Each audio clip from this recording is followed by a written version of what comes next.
అందరికీ నమస్కారం. నా పేరు వెంకటపతి రాజు, పుడమి ఫౌండేషన్ రాష్ట్ర చైర్మన్ని.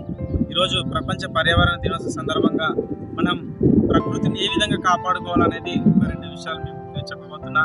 ప్రభుత్వాలు అభివృద్ధి పేరుతో మన హైదరాబాద్లో సెంట్రల్ యూనివర్సిటీలో కానీ, మన వికారాబాద్ డిస్ట్రిక్ట్ దామరగుండంలో కానీ వేలు చెట్లు నరకడం జరిగింది.